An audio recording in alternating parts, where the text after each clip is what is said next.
Le confinement, c'est vrai qu'au départ, c'était, j'allais dire un peu angoissant quand même, de se dire qu'on allait fonctionner autrement, puisque notre mode relationnel en psychomotricité, c'est le dialogue tonico-émotionnel. Donc, il y a le corps du psychomotricien et le corps de l'autre. Et là, justement, on était à distance, donc c'était beaucoup plus compliqué pour nous. Voilà, il a fallu d'abord échanger avec les familles par téléphone. J'ai pu récupérer toutes les adresses mail des familles. Alors un certain nombre de familles préféraient le mail, d'autres préféraient le téléphone. Donc c'était justement intéressant de voir quels étaient leurs choix. Et du coup, j'ai trouvé que le confinement a été comme un révélateur justement au niveau du fonctionnement des familles.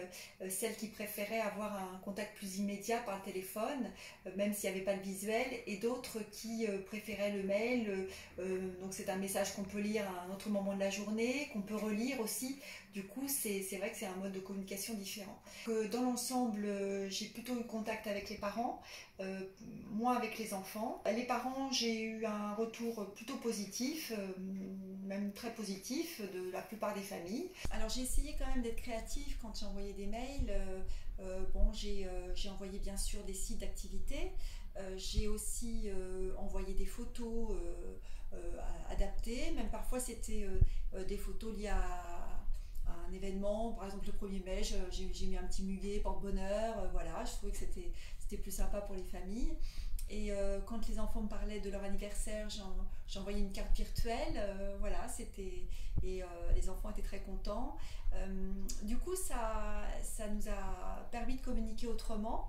Alors c'est vrai que j'étais contente de pouvoir retrouver ma salle de psychomotricité lors du déconfinement, mais ça nous permet maintenant avec les familles de pouvoir continuer de communiquer par mail quand on a des choses à se dire. Bon, par exemple pour envoyer un rendez-vous ou pour poser certaines questions voilà, sur l'enfant. Là, récemment, il y a une maman, par exemple, qui correspondait peu avec moi. Enfin, elle m'envoyait des réponses très courtes pendant le confinement, mais je pense qu'elle attendait mes messages. Et là, l'autre jour, très spontanément, elle m'a envoyé un mail pour me donner des nouvelles de sa maman qui est à l'hôpital. Bon, voilà. Je pense que de pouvoir avoir ce lien régulier avec les familles, ça a permis justement de faciliter les retrouvailles, si je puis dire, après le confinement. Je voulais parler aussi un petit peu des limites, donc, parce qu'il y a une famille qui n'a quasiment pas répondu, qui ne souhaitait pas de contact téléphonique. Je pense parce qu'elle n'était pas à l'aise pour communiquer par téléphone, oralement. Et qui répondait à mes mails, mais très brièvement, parce que là aussi, pas à l'aise pour écrire. Donc le déconfinement s'est plutôt bien passé.